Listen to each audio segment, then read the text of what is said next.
제가 6월 한 달 동안 욥기서를 읽었습니다. 다들 따라서 읽으셨죠? 계속해서 쓰세요.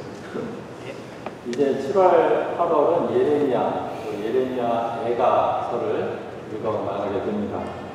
예레미야서는 낱말수를 기준으로 보면 성경에서 가장 긴 책입니다. 욥기와 예레미야 두 책 모두 쉽게 읽히는 책은 아닙니다. 하지만 그만큼 더 읽는 사람에게 묵직하게 다가오는 책들이죠. 예레미야를 눈물의 선지자라고 하죠. 예레미야는 하나님의 부르심을 받아서 망해가는 조국을 향해서 심판의 메시지를 전합니다. 예언자는 사람들이 듣기 싫어하는 말도 전하지 않을 수 없는 사람입니다. 예레미야를 읽어가면서 우리들을 향한 하나님의 부르심이 무엇인지, 그 부르심에 걸맞은 삶이 무엇인지 묵상할 수 있는 시간이 되시기를 바랍니다. 잠시 말씀 묵상에 손을 놓고 있던 분들도 다시 새롭게 시작하는 책의 시작과 함께 시작해 보시기를 권유해 드립니다. 마음은 원하지만 의지가 약해서 매번 실패하시는 분들이 계시죠. 변화의 좋은 동력 한 가지는 자신을 어딘가에 내어두는 겁니다. 같이 할 수 있는 사람을 찾아도 좋고요. 또 매일 저녁 우리 만들어 놓은 말씀 묵상 모임에 함께 참여하시는 것도 좋은 방법이 될 겁니다. 시편의 시인은 주님의 말씀 내 발의 등불이요 내 길의 빛입니다 하고 노래했습니다. 우리가 어디서 하나님의 뜻을 찾을 수 있을까요? 말씀 곁에 머무른 시간들이 우리의 등불과 빛이 돼서 우리가 가는 길들을 비춰주게 될 것입니다. 오늘은 욥의 결말 부분을 이야기해 보려고 합니다. 욥은 그 많던 재산을 모두 잃고 사랑하는 자녀들도 한꺼번에 떠나보내죠. 설상가상으로 몸에 독한 피부병마저 생겨서 몸과 마음이 모두 감당할 수 없는 처지가 됐습니다. 욥을 위로하러 왔던 친구들과 욥은 논쟁을 벌이죠. 욥이 하나님께 빠져 물었기 때문입니다. 욥은 지금 억울한 마음입니다. 자신은 그동안 누구보다도 의롭게 살아왔는데 왜 자신에게 이런 고난을 주시느냐고 하나님께 따져 묻고 있는 겁니다. 반면에 친구들은 욥이 고난당하는 것을 보면 분명 뭔가 벌받을 만한 일을 했을 것이라고 확신합니다. 그러니 하나님의 의로우심을 믿고 입을 닫고 있으라는 욥인 것이죠. 이렇게 친구들과 욥은 욥기 전체에 걸쳐서 날카롭게 각 대립각을 세우고 있습니다. 그런데 친구들과 욥이 이렇게 서로 다른 생각을 가지고 있는 것 같지만 사실은 같은 생각을 가지고 있습니다.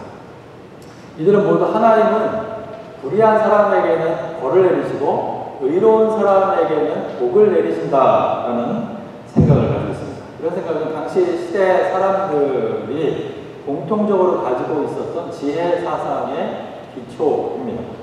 이런 생각이 기초에서 친구들은 욥이 무엇인가 잘못했기 때문에 지금 이런 고난을 받고 있는 것이라고 생각하는 것이고요. 반면에 욥은 자신이 잘못한 게 없는데 지금 고난을 받고 있으니까 그게 억울해서 지금 하나님께 계속해서 항의를 하고 있는 겁니다. 그러니까 겉으로 보면 대립하고 있는 것 같지만 사실 똑같은 생각에 기반해서 서로 싸우고 있는 것이죠.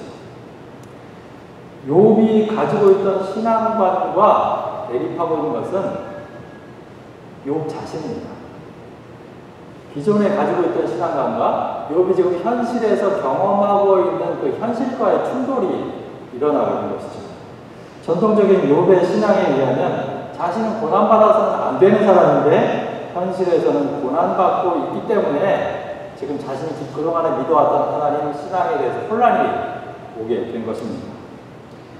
아무리 친구들에게 이야기해도 통하지 않는다는 사실을 깨달은 욥은 하나님을 향해서 부르짖기 시작합니다. 내내 침묵하고 계시던 하나님은 38장에 가서야 이야기를 하시죠. 그런데 하나님의 대답은 욥이 욥기서 내내 물었던 질문에 대한 답이 아닙니다. 욥이 물었던 질문은 왜 자신이 이런 고난을 받아야 하는가 였습니다. 그런데 하나님은 자신의 창조 세계에 대해서 장황하게 이야기를 하기 시작한 것이죠. 욥기를 읽으면서 하나님에게 멋진 답을 기대했던 사람들이라면 이 대목에서 기운이 빠질 수도 있습니다. 어제 어떤 친구랑 점심 먹으러 그린스트리트에 나갔는데요. 아시다시피 그린스트리트 지금 완전히 거대한 공사장으로 변했잖아요. 근데 그 친구가 갑자기 저한테 묻는 겁니다. 이 공사 언제 끝나는지 아세요? 제가 그걸 어떻게 합니까? 공사 현장 소장도 아니고 학교 직원도 아닌데 제가 모른다고 얘기를 해줬는데 아마 그 친구가 원하는 대답은 아니었을 겁니다. 욥의 질문과 하나님의 대답은 완전한 구조화를 이루고 있습니다. 하나님은 욥의 질문에 전혀 관심이 없어 보입니다. 대신에 하나님은 장황하게 자신의 창조 세계를 나열하죠.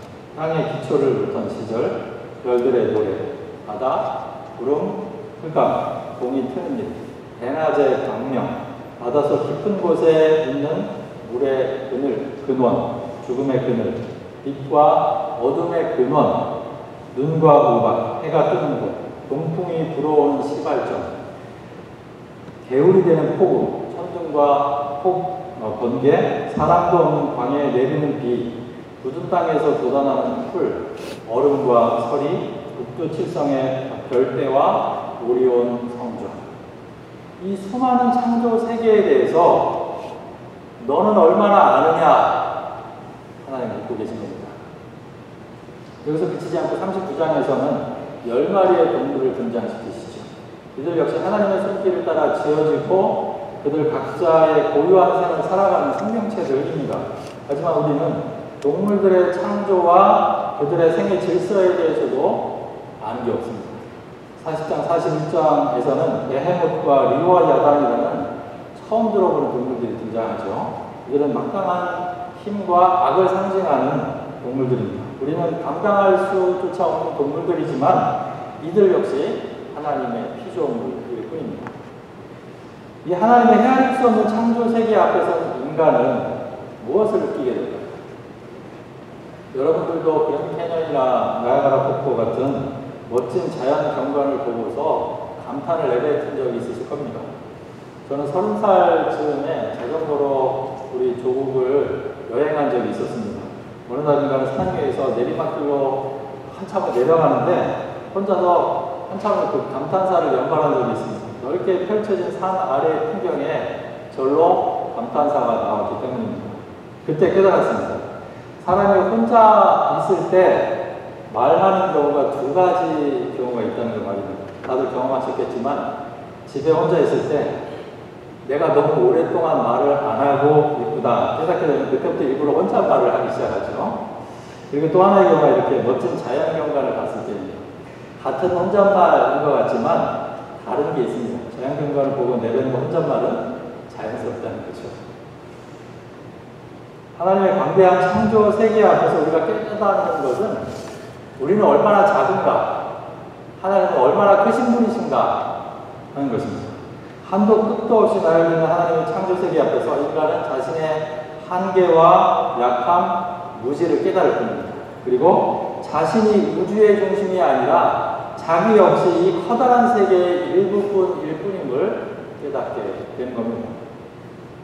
이런 하나님의 거대한 세계 앞에서 욥의 질문들은 더 이상 의미가 없어지게 되는 것이죠. 하나님의 이야기를 듣고 있던 욥은 대답합니다. 주님께서는 못하시는 일이 없으시다는 것을 이제 저는 알았습니다. 주님의 계획은 어김없이 이루어진다는 것도 저는 깨달았습니다. 잘 알지도 못하면서 감히 주님의 뜻을 흐려놓으려는 자가 바로 저입니다. 깨닫지도 못하면서 함부로 말을 하였습니다. 제가 알기에는 너무나 신기한 일들이었습니다. 욥은 하나님에 대해서 지금 새롭게 깨닫고 있습니다. 그걸 이렇게 표현합니다. 주님이 어떤 분이시라는 것을 지금까지는 제가 귀로만 들었습니다. 그러나 이제는 제가 제 눈으로 주님을 뵙습니다. 귀로만 들었다는 것은 다른 사람들을 통해서 하나님에 대해 이야기를 들어왔다는 것을 말합니다. 반면에 눈으로 본다는 것은 자신이 직접 하나님을 대면한다라는 의미가 되는 것이죠. 저는 이 대목에서 바울 사도가 생각났습니다.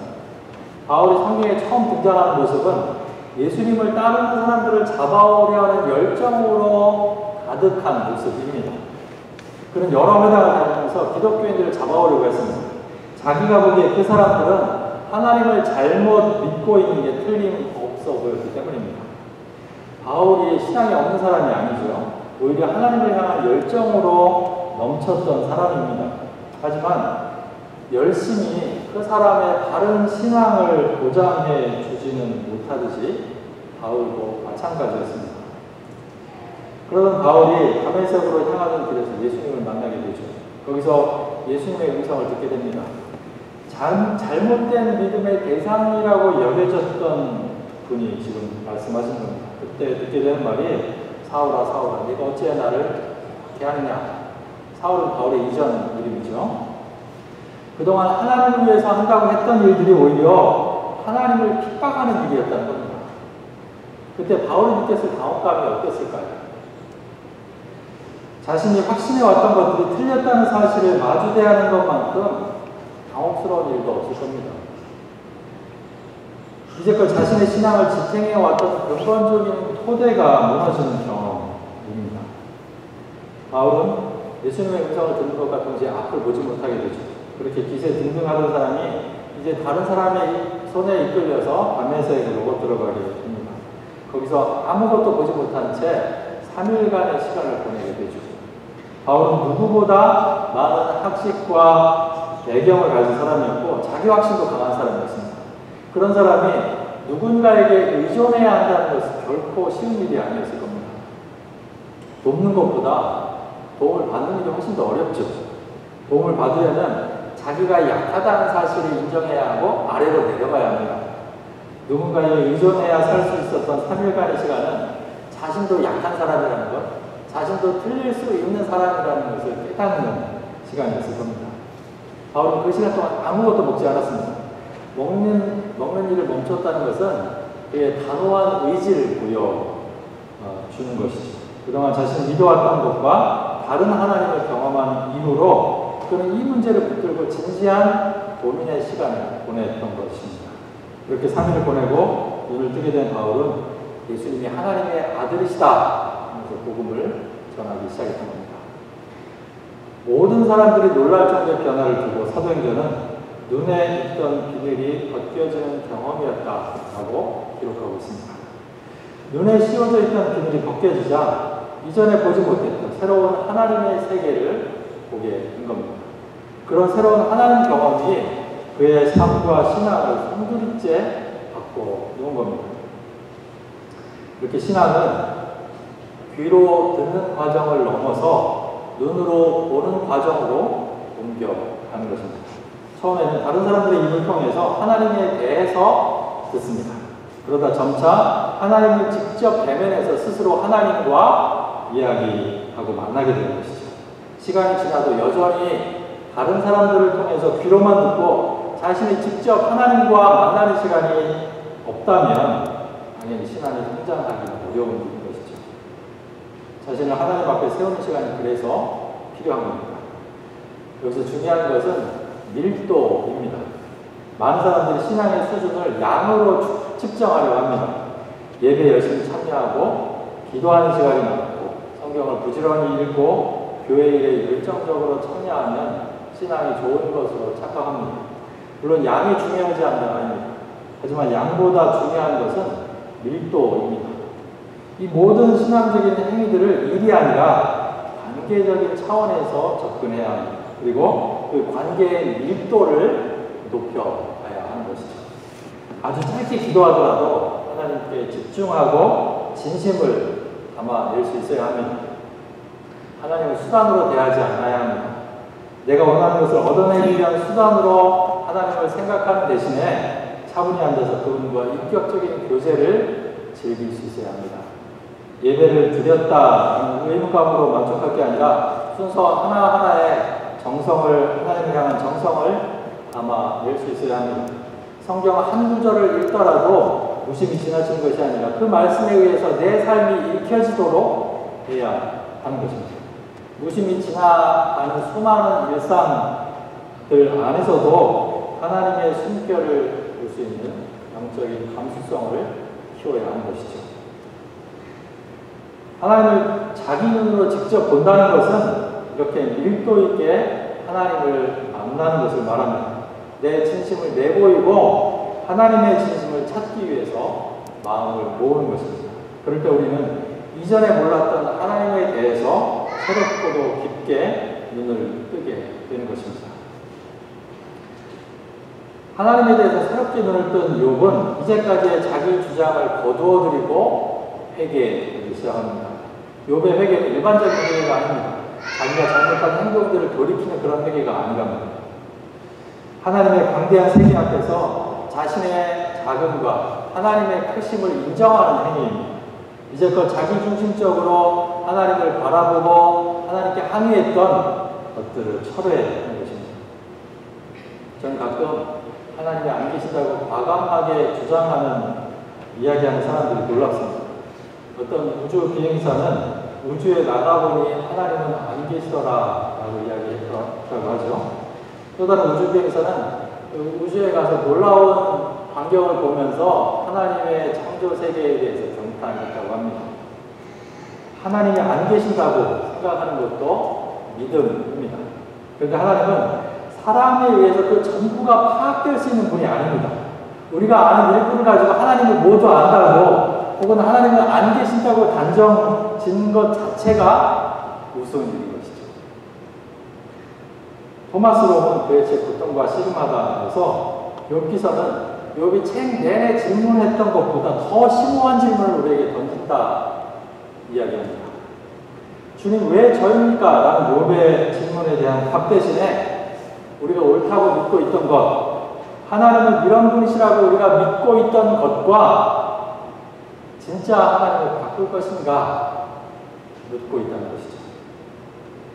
욥과 친구들이 가지고 있던 도식은 하나님은 의인에게는 복을 내리시고 악인에게는 벌을 내리신다는 거였습니다. 그래서 친구들은 그 도식을 가지고 욥을 정죄하고 있던 것이고 욥은 반대로 내가 고난당하고 있는 것이 억울하다 항변하고 있었습니다. 그런데 그 도식이 곧 이들이 알고 있던 그 도식이 하나님 자체가 아니라는 겁니다. 하나님은 그 도식을 넘어서 계신 분이십니다. 폭풍처럼 몰아붙이면서 당신의 창조 세계를 장황하게 늘어놓는 하나님의 말씀에는 바로 그런 뜻이 담겨 있습니다. 하나님은 우리가 생각하는 그 이상의 분이시고 너희가 이해할 수도 없는 그런 분이시라는 겁니다. 정리해보면 내가 기존에 가지고 있던 하나님에 관한 도식을 붙잡을 것인가?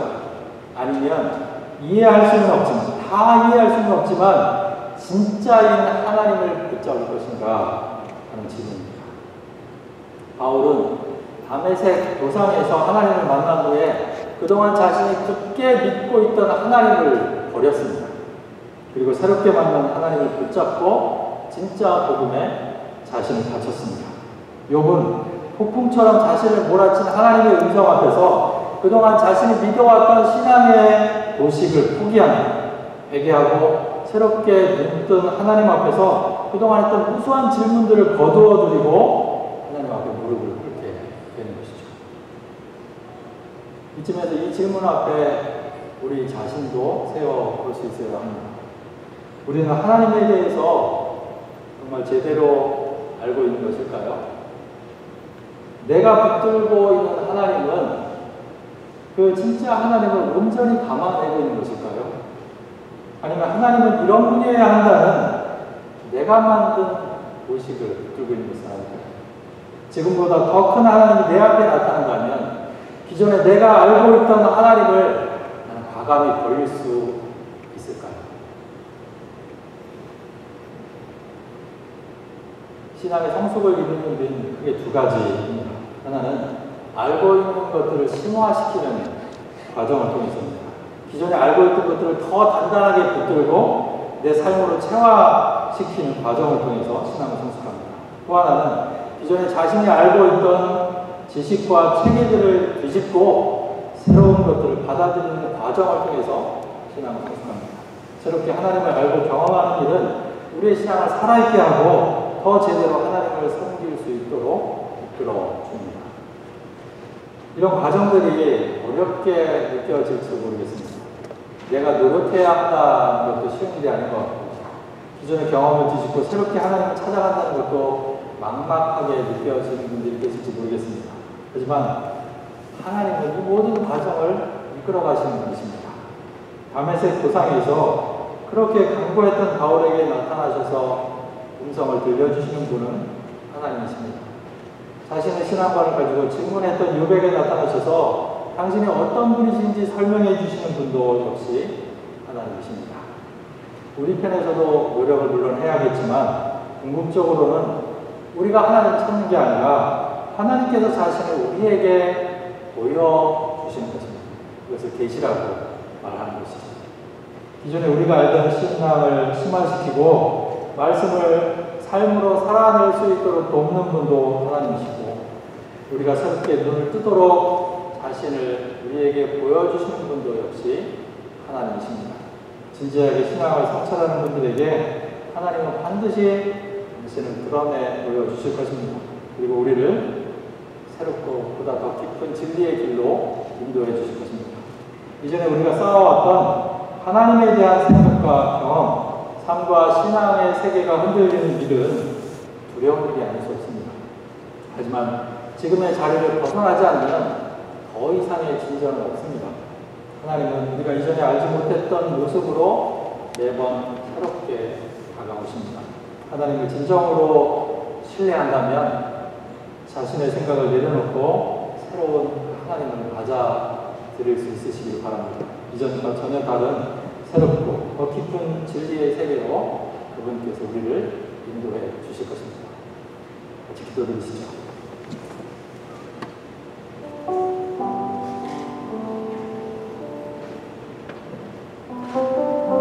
우리는 하나님을 어떤 분으로 생각하고 있는지 내가 알고 내가 붙들고 있는 그 하나님에 대한 생각들은 정말 많은 것들인지 하나님에 대한 진짜 하나님을 얼마나 담아내고 있는지 그것들만을 붙들고 하나님께 항변하고 하나님이 어디 계시느냐고 묻고 있는 것은 아닌지 하지만 그분은 우리의 얕은 지식과 경험으로는 다 헤아릴 수도 다 담아낼 수 없는 그런 분이심을 고백하면서 하나님 내가 더 그분을 알기를 원합니다.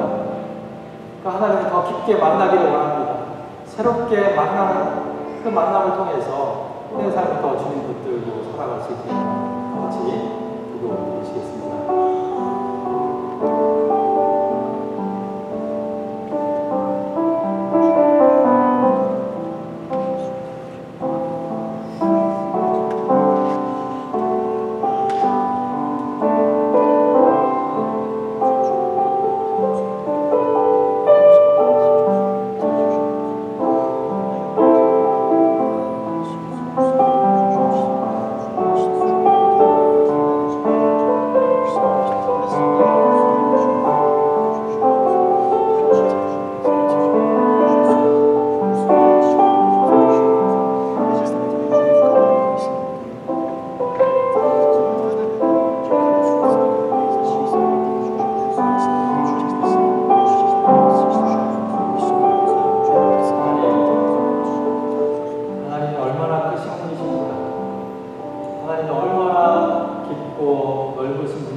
이전에 내가 알고 있던 하나님, 내가 붙들고 있던 신앙관들을 내려놓고 새롭게 다가오시는 하나님께 마음의 문을 열게 해 주십시오.